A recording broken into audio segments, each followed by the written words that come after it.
Alright, gang, we're going to wrap up chapter 6 here, I think. A couple of things I want to make point of. Talking about methods and passing an argument in to fill in a parameter variable in a method. Java does something called pass by value.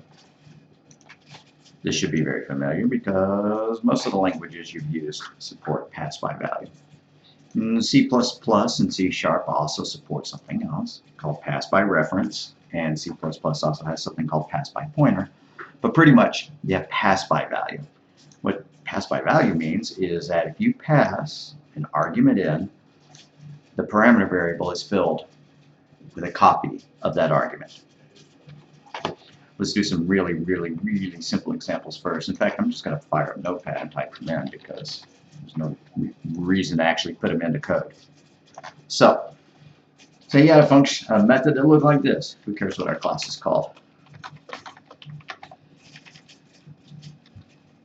I mean, let's just pretend that void test, and we're going to pass an I into this function for whatever purposes. We're going to print out I. Like that. And so down in main, wherever we're going to call it, when we pass in a number, this 10 fills in, the data is copied into the I variable. And you go, well, yeah, of course, right? It's a little bit more subtle if you have a variable, right? If you declare a variable called x and you store the value 10 in it, and then you call test x. So what's happening here? The contents of x, not the variable itself, is passed in. So it's passed by copy. The data, it's passed by value. The value of x is copied in. So now, I is 10, it would print out 10. But if you went in here and you said I is equal to 20, well, that's great. I is equal to 20. If we printed it out, after that, it would say it was 20. But by the time we got back here, x would still equal 10. Because this is the original. Right? He gets a copy. It's like you have the original, the Declaration of the Independence. You don't mind loaning out a copy of it because even if they destroy the copy of it, you have the original. So there are times when it becomes a little bit more nebulous conceptually. Or not more nebulous conceptually, but what happens if this is a reference rather than just a primitive value? And it may actually be worth typing this in now into Java. So by the way, I'm going to do something which is what I usually don't want people to do. But I'm going to demonstrate it to you because quite often I see people. This is more a intro to Java type problem. But if you're going to be writing a sphere program, typically what people want to do is they want to call their project sphere. And they want to make their main class sphere. And so they go in here. I did it with Ant, so it's going to go ahead and create my main class. If you did it with Maven, then pause it and create your own main class. And so to go, okay, I got a sphere. And the homework said that the sphere needs to have, a radius. And okay. And now I'm going to make a new sphere. Well, anyways, what's going on here is we are adding members to the driver class. We should not have called this class sphere. It's the one with our main method. We don't want to be tacking on specific attributes that are not applicable to the driver. We would want to create a separate class to contain our data. And then the driver class, the client class, would utilize it. So then what often happens is that, you could get away with this, right? You could do sphere s equals new sphere like that. And then you could change s, dot radius is equal to 3 or whatever you wanted to do. That would work. But then people start adding the other methods to it. Well, I need a get area method, so I'm going to make one called get area, and it's going to return a double. And oh, yeah, do I need to make it static because I'm in a static context here? No. do a clean division between your client code, the class with your main method, and your data classes. So in this case, what I'd probably do is I would rename the project so that this was no longer called sphere.java. I would rename that file, with refactor to something else and then create a new sphere class. So I believe we're on lecture F. I'm going to go ahead and make a new lecture or new project. Java application, lecture F.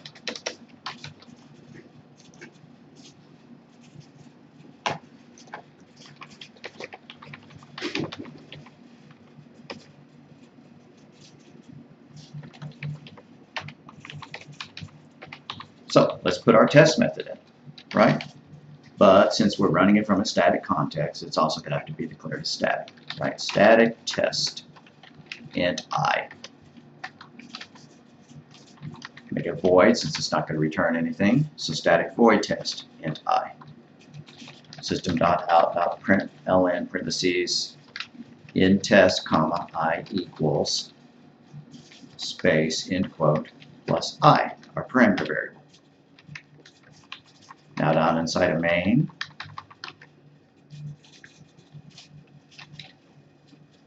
while I'm thinking of it, forgive me for this diversion, but you noticed that the braces are lined up like that, which is known as, well, there's several names for it. The K and R brace placement is one of them because Carnegie and Ritchie invented it in the 70s when they were doing the first textbook on how to do C programming. You can also place your braces like that, which is known as block placement style. That's what the textbook recommends. That's what I recommend in Java, and that means by default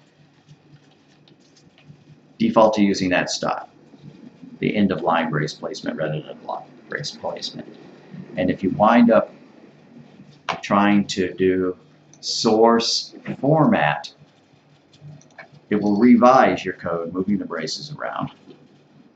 You can modify where your braces go by going to Tools, Options. If I don't find it quickly, I'm not going to spend much time on it.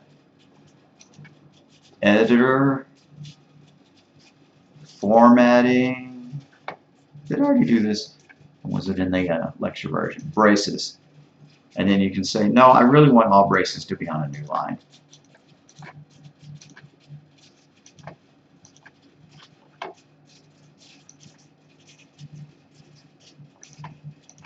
And then, whenever we reformat or we generate a new class or whatever, then they'll be in the right place. And so if I did source format, then now I have block placement of braces.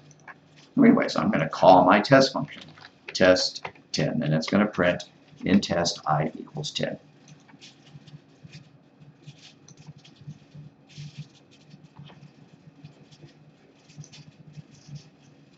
All right, what if we change the value of I? What if in here we said I equals 20? Is that going to change the value of 10? No, of course not. Right, this is hard-coded into the program. Nothing's going to magically go and change those bits. The idea is even, difficult to comprehend. So when this runs, 10, the value 10 gets copied into I, and it's okay for this method to go ahead and give I a new value. It does not touch the original data, which, since 10 is a literal, then that's pretty easy to understand. What if we declared a variable called Fred, and we set it equal to 1, and we passed in Fred? I'm going to comment out the I is equal to 10 for now and run them. And we see that in test, I is equal to 1. That's because the value, passed by copy, was copied into the parameter variable here and then utilized. So what if we set I equal to 20? Well, then when we printed it out, it's going to say I equals, 20. Sure enough. What about down here? If we printed out the value of Fred, is Fred going to equal 1? Or, since we changed the value of I, is Fred going to equal 20? System.out.println after test, comma, Fred equals, end quote, plus Fred, in parentheses, semicolon.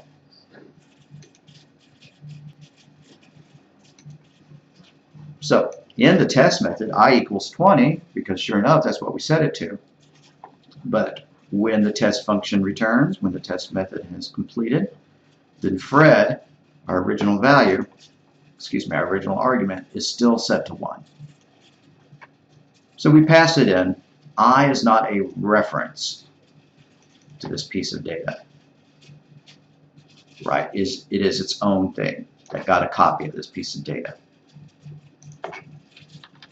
So Java is pass by value, also known as pass by copy. I believe the book uses the term value. So reassigning the parameter variable in the method, or modifying it, whatever, does not change the original argument.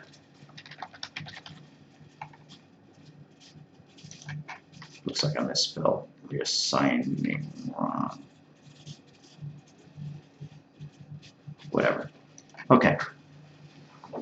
Now, where it becomes slightly more nebulous conceptually.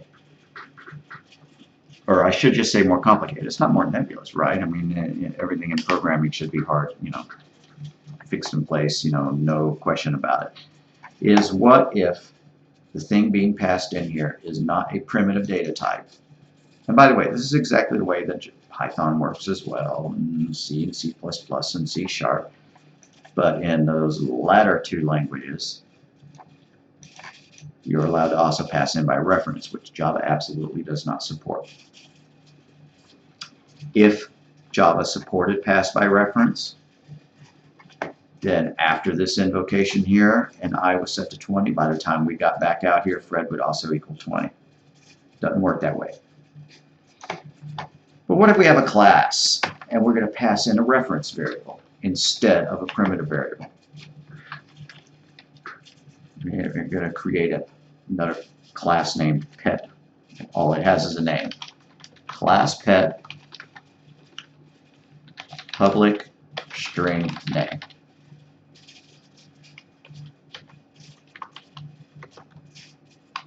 Or better yet, just something numeric. Let's go ahead and do our sphere class. Class sphere with a double radius.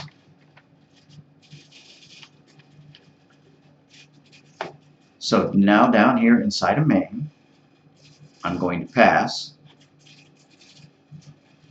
create a sphere object, a sphere reference, pass that reference into a method, and then we will play with changing it. So we can create another method that has a name test that accepts a different data type. That's known as overloading. So static void test parentheses sphere sp, just for sphere, in parentheses. So how did I get away with having two methods with the same name? Python hates that. Java loves it. C, C++, C#, they all love it. It's called overloading. You can create multiple methods of the same name that differ by their argument list. So he has a int, he takes a sphere, so they are conceptually different. When test is called passing in an int, it will run this one. When test is called passing in a sphere reference, it's going to run what we do here. So let's change the value of the radius here. sp.radius equals 20, semicolon. I could even put a print statement. Okay, so here, let's go ahead and create a sphere. We already have something called Fred, so why not Barney? Sphere Barney equals new sphere, parentheses in parentheses, semicolon. Let's set the radius. Barney.radius equals 1, semicolon. Now let's test the sphere. We're going to pass in our reference to this object. Test parentheses Barney in parentheses semicolon.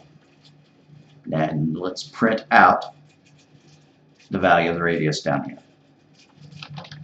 System.out.println after test, comma, Barney.radius equals space end quote plus Barney.radius in parentheses semicolon.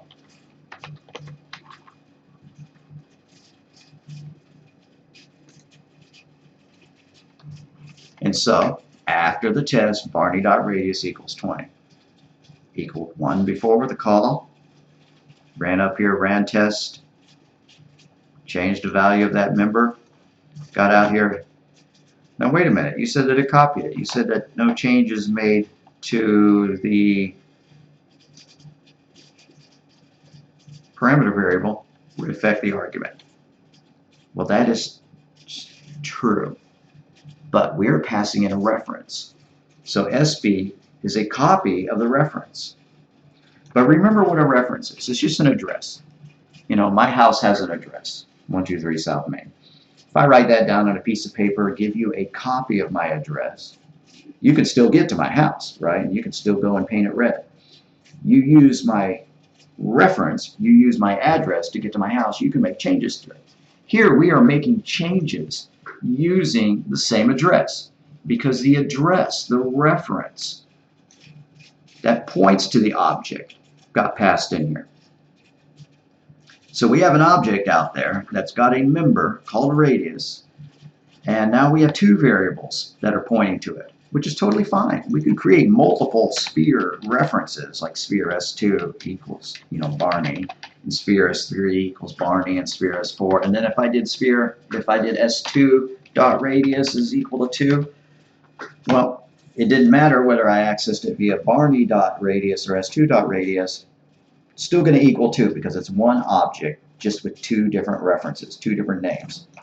One street with two different street signs pointing to it. One house with two copies of the address floating out there, right? So if I give you my phone number, you can call my phone number even if it's just a copy of the phone number, right? There is no such thing as an original phone number versus a copy of a phone number. They are both references to my phone. I don't know if that made any sense. But let's do the reference, the address to my house. This is an address right here, a reference to a sphere object. When we pass in a reference, an address, it gets a copy of it, and it can use that to make changes to the original data. However, if we try to change the SP variable itself, not a member of it, that does not work. If I did this, sp.radius, sp equals new sphere, parentheses in parentheses, semicolon, sp.radius equals 30. When we get here, it's not going to say after the test Barney.radius equals 30. It's going to say Barney.radius is equal to 20. This is a brand new object. This is a reference to the new object. We have reassigned the value of that parameter variable. Just like here, we gave the parameter variable a new value. That change does nothing down here, right? After the test, Fred still equaled 1 because we changed what this argument variable was pointing to, this parameter variable. Same thing here. We can access the reference that was passed in to make changes to the data that that reference points to, but we can't create a new reference and then have that magically affect the original reference. So when it runs, it's going to say that Barney.radius is equal to 20 because that was the last change using the original reference, using the copy of the original reference. And now that we create a new reference, doesn't matter. Yeah, we could set its radius to a zillion. Barney's radius is still going to equal 20. Hope that makes sense. I don't even know how to state that succinctly in one sentence. Java uses pass by value with primitive data types, changing the value of the parameter variable does not change the value of the argument used to call the method. With reference types, the parameter variable can be used to access and modify members of the object, but reassigning the parameter variable reference to a new object does nothing to change the original argument passed into the method. I hope that makes sense. Going back to addresses, I guess. When I was talking about addresses of houses or whatever. Here, we're getting a copy of my address. You give me a copy of your address, I can go and I can paint your house red. But here, I'm building a brand new house, and I'm going to paint it orange. That has nothing to do with your house, right? Your house's address was passed in, but then we decided, well, I don't want to do anything with that one. I'm going to make a brand new one to do some stuff to it. Well, then the original that was created down here is not modified. Hope that makes sense. Something else I want to mention, which is not germane to this topic at all, but it's the idea of named loops. What is a named loop? Well, you may have done programming in a language that supports the go-to statement, where you have a label and then you can say go to top. You might have a label named top. Right. Okay, so this stuff with Barney and Fred and whatever, I don't even know if I want to keep it around anymore. I guess I will, but maybe I'm going to comment out all the calls to it. So I'm just going to highlight everything and comment it out. Source comment. Source toggle comment. All right. So what is a label? A label is something followed by a colon. Text description. It's an identifier. Same rules for variable names, for method names, for class names. They all follow. So here we have a label called loop A. And then inside the loop, that's going to be right before for loop or something. For x equals 0, for int x equals 0, x is less than 10, semicolon, x plus plus, parentheses in parentheses.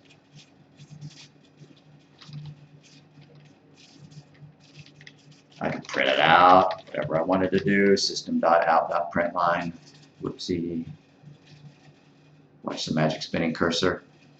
Now I can use this label with either a break keyword or a continue keyword. So system.out.println, println,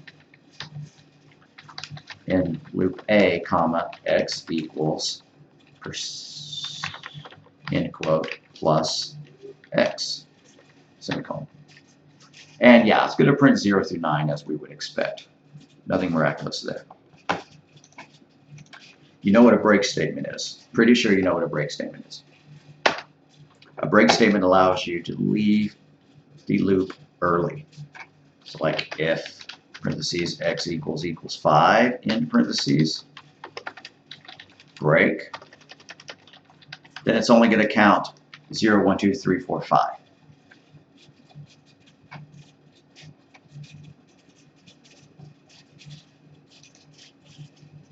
And that's what we see, right? Because we got here, then the if statement was true, the expression was true, and so it broke, and it went down to the next thing after the loop. System.out.println, loop A is done. End quote, in parentheses, semicolon.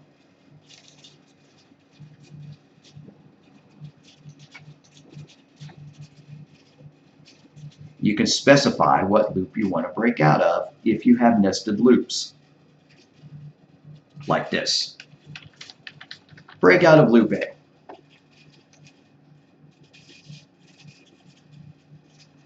Well, it's going to do what we would expect. There is only one loop. It was superfluous. It was unnecessary to specify which loop we were breaking out of. But what if we had nested loops? What if we did this? What if inside our outer loop we have an inner loop? Loop B colon. For parentheses int y equals 0, y is less than 10, semicolon, y plus plus, system dot out dot println, quote, in loop B, comma, y equals space, end quote, plus y. So this is just a typical nested loop. We watch it run, every time x increments by 1, then y does its entire counting. 0 through 9, 0 through 9, 0 through 9. I'm going to modify this print statement a little bit. I want to use printf so that I can print out the value of x and y. So x equals %d, y equals %d, \n, end quote, comma, x, comma, y. So now when we run, just like a clock ticking, 3, 1, 2, 3, 4, 5, 6, 7, 8, 9, 4, 0 through 9, 5, 0 through 9, and then loop A is done. Why? Because this kicked us out of our outer loop. No, I guess it didn't. I guess I removed the label. But what if we had a break here? If y equals 3, break. Well, what is that break going to do? I can remove this one completely just so that I don't have multiple breaks here to confuse the issue. I'm only talking about this break now. What is it going to do? As it counts, the inner loop is going to go 0, 1, 2, and then after it prints out 3, that comparison is going to be true, and it's going to break, and it's going to jump to here, and then it's going to execute the outer loop one time. Going to increment the outer loop. So what we're going to see now is that it just counts, 0 through 3 10 times in a row.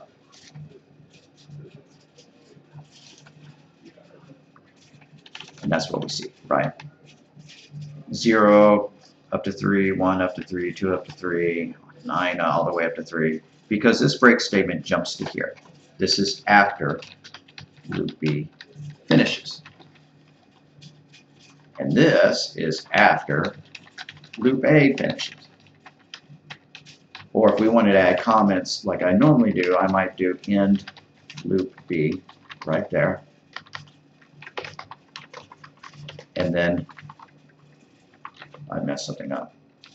Undo, undo, undo. This is the end of loop B.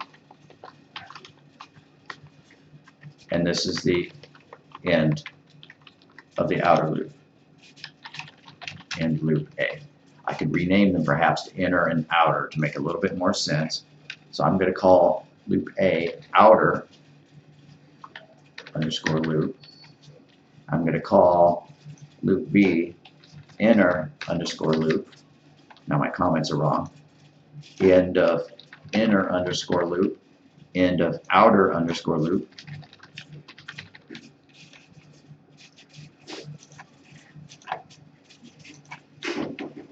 This break statement, you can specify which loop you want. By default, it breaks out of the innermost loop. It would break out of this one, which we have seen. If we put some kind of print statement here,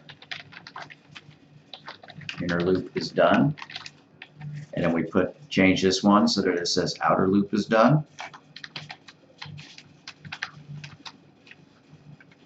Then as soon as y is equal to 3 and it breaks out of it, we're going to see the message that the inner loop is done, and then it's going to reiterate and repeat for another incrementing of x. And that's what we see, right? 0, x equals 0, y equals 0 through 3, inner loop is done. X equals 1, 0 through 3, inner loop is done. X is equal to 2, y is 0 through 3, inner loop is done. And all the way up to the last iteration when x is equal to 9, 0 through 3, inner loop is done, but now this test condition, once it goes to 10, is no longer true, so it exits the loop completely and our outer loop is done. But if I did this, break outer loop rather than break inner loop, it's not going to just jump here and then repeat another iteration of the outer loop. It's going to leave the loop completely. It's going to leave the outer loop. When it hits this statement, when y is equal to 3, it's going to jump down here and say outer loop is done. So when we run it, our output is going to be a lot shorter, right? This is all we have. All it did is loop the outer loop once. That's all it could do because it hit a break that told it to jump out of the outer loop. So it came in here, it set x equal to 0, it counted y 0, 1, 2, and 3, it hit the break outer loop, which jumped it not to the end of the inner loop, but to the end of the outer loop.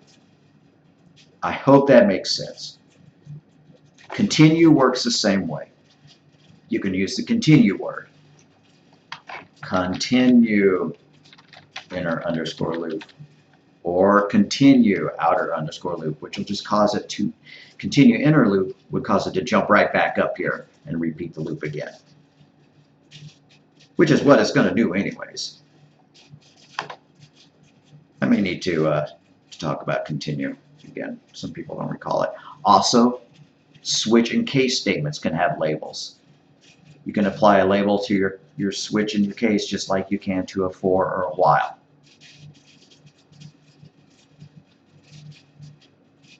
I said that slightly wrong. You can't apply a label to a case. A case is a label.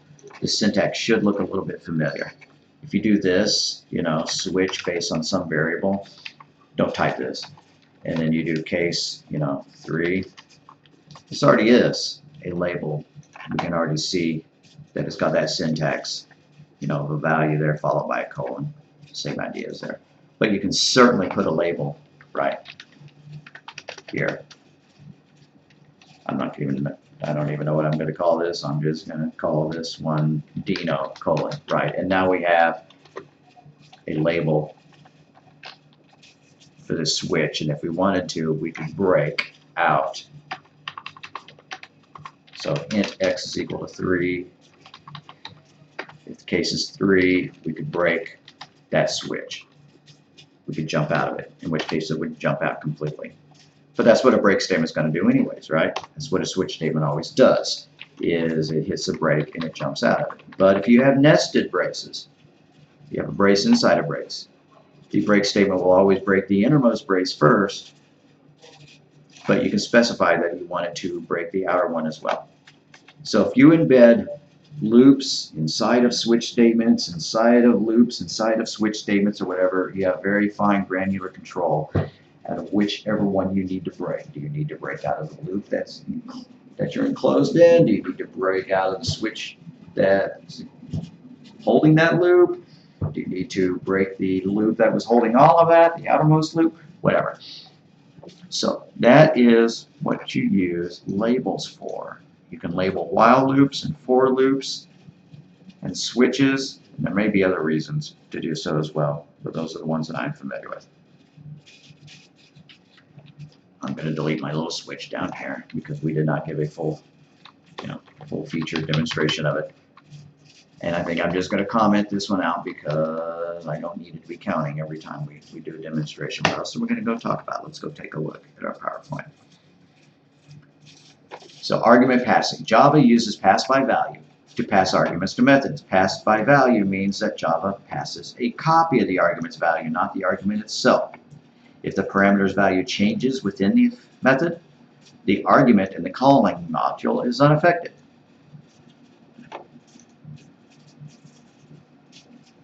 So an argument and its associated parameter often use the same name. They don't have to, but they can. They don't have to use the same name because they're not the same piece of data. When we were calling test down here and we were testing Fred and things like that, if we had created a variable called x and then we had passed that in, just because this has the same name, or excuse me, I, since that's how we called our function here.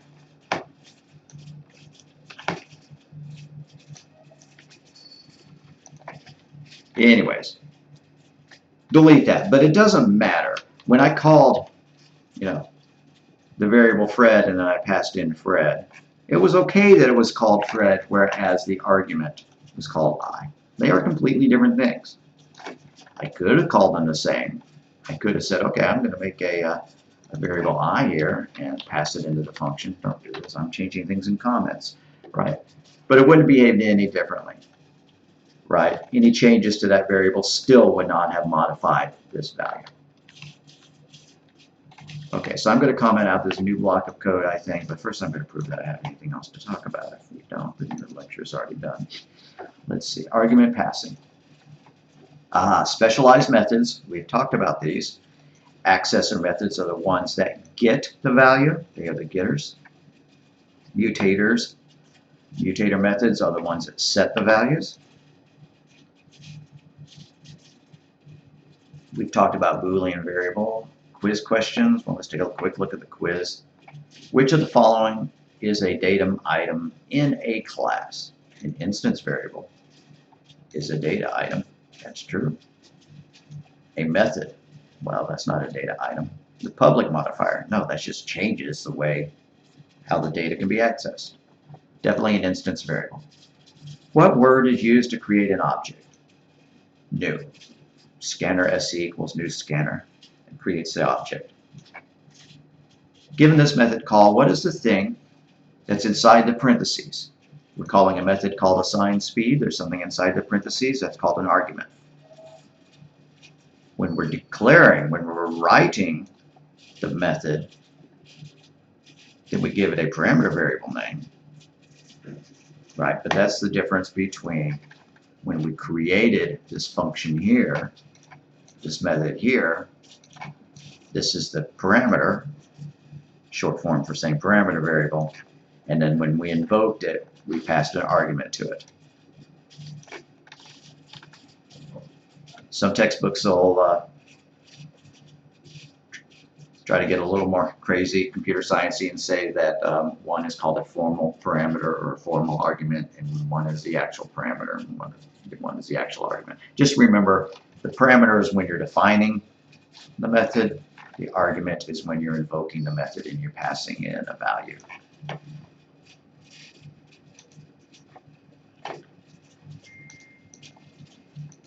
So what is the formal name for a method like setAge? Well, if it sets it, it's a mutator. I like this one, protracted method.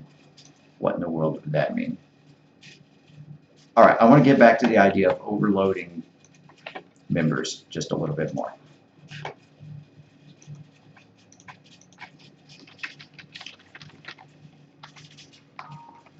Not mentioned in this?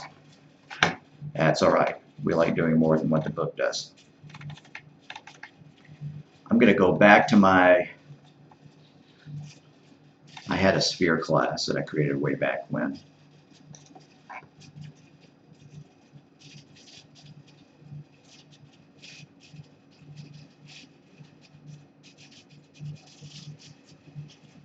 Tell you what, I'm not going to do anything with the sphere class. Instead, right above main, and I am going to comment my outer loop, inner loop business. So I'm going to highlight all of that.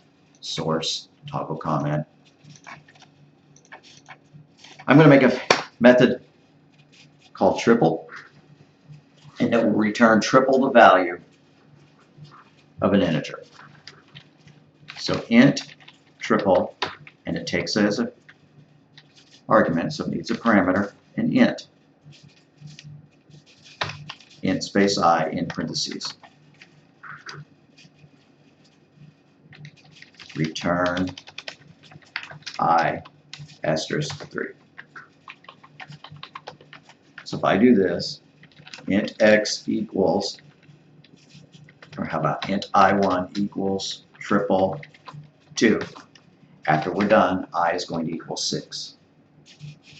And I'm getting an error because since I'm in a static context, I can only access other static things that are inside the same class. So this should have been a static variable. Excuse me, static member. I could make it public. Just be nice, public static. Whichever. It doesn't matter if it's public or private. Since I'm in the same class, I'd still be able to get a hold of it. So by the time we're done here, I1 is going to equal 6. What if we wanted to write a version of it that would accept a double, right? Double D1 is equal to triple, 2.0. Well, that's not going to work. This is an error. Incompatible type. Possible lossy conversion from double to int. But I want to be able to I want to be able to triple my doubles. Sounds kind of funny. So in languages that did not support operator overloading, argument loading, method overloading, then you might do this. Well, this is a function for tripling an integer, and I'm going to write another one called triple double, and so on.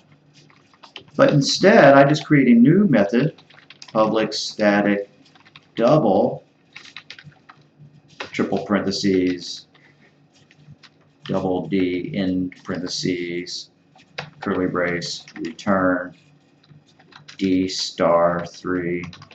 And that works just fine. The code works whether I'm sending it an int or a double. Same function, same name. I can just pass in either data type and they work. And if we felt like it, we could write another one that would take like a string in, right? You want to pass in 3 and it would pass back quote 6 end quote. That'd be the logic for that. It'd be a little bit more complicated, but you could. You get to reuse the method name. Just passing in different data types. So that's an example of it. How about another one? You can overload them not only by their type, but by the number of parameters. So let's make a method called add that will add 2 numbers and return the result. Public static int space add int a1 comma int a2 in parentheses. Return a1 plus a2. So when I'm ready to use it, I can do I1 equals add 3 and 4, right? And then we'll call my add method. I'm not adding print statements because we know this stuff's going to work, right? So what if I then wanted to be able to do this? I1 equals add 3 comma 4 comma 5. Well, too bad. He only accepts 2. There's another way to handle this, by the way, which is to pass in as an array. Well, we're not going to talk about that right now.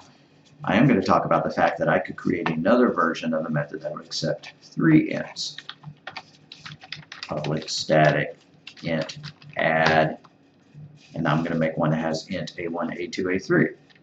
Int a1, comma, int a2, comma, int a3 in parentheses. Return a1 plus a2 plus a3. And that supports that. Then if I wanted to come up with a version that would accept doubles as well, add 1.5 and 2.6, whatever, I could go and overload these two with 2 more versions that accepted double arguments and returned a double. Until I did that, that's going to be an error. So overloading is when you, it sounds bad. I've overloaded the code. It's going to blow up. No. Overloading is when you provide methods with the same name but differing parameter lists. And the differing parameter lists has to differ by the types of the arguments being passed in or the number of the arguments being passed in. You can't just create 2 parameters two methods that accept the same data type but return something different. It would make absolutely no sense to try to come up with something that don't even type this. Public static string triple. It takes an int I and then somehow magically returns a string. You cannot have a method of the same name with the same parameter list that differs by its return type. What's important is the parameter list. Those are the things that have to be different. And it's fine to make them return different things or the same things, right? Here we had this one, accept 2 ints and return an int. Here we had this one, accept 3 ints and return an int. Or we can change their type as well, the return type as well. He took an int in, so he returned an int. He took a double in, he returned it. But you cannot have 2 methods with the same parameter list signature, parameter list types, but a differing return type. You likely wouldn't even want to do that. Let's go ahead and write down what overloading is. Overloading, providing 2 or more methods with the same name but different parameter types, or parameter lists, I should say. Not sure about calling it a list. I'm going to go with types. The reason you do that is so that your code can look a little bit cleaner. It's nice to be able to do add 3, 4 as opposed to add 3, 4, 5 rather than have to, specify. Oh, this is adding 2 ints, and this is going to add 3 ints, and I want something that'll add some doubles. So, I better write another function called add 2 doubles. Right. Just reuse the name, passing in the different data types, add a method that'll accept it. It can make your code cleaner.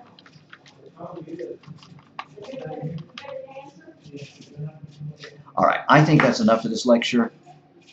And since it was mostly explaining when, how pass by copy works,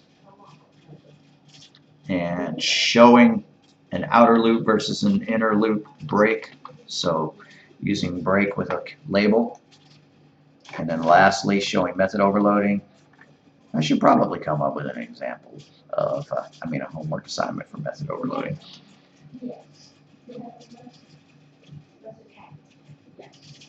Nah, I'll skip it for now. Okay, so we are done with Chapter 6. So I will upload the quiz for Chapter 6. No homework based on this lecture. And I'll see you for the next lecture.